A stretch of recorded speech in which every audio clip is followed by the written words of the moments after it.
agad yun. Eto mga may crush kay Lars, number 1. Ang dami pala. Number 2. Sino? Ikaw. Ito pa, number 3. Ito pa. Joke lang. Kanina lang. Kanina lang. Ah. Ano oras? Mga 2:55. Sino ulit?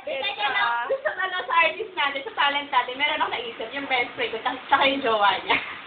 Yan, pwede yun. Basta may itsura. Bigyan na lang natin sila ng to. Benedetta na lang, tsaka si Bon. Oh my God. Dapat din yun. Joke lang. Mature siya to. Yes, mature siya. Isa lang.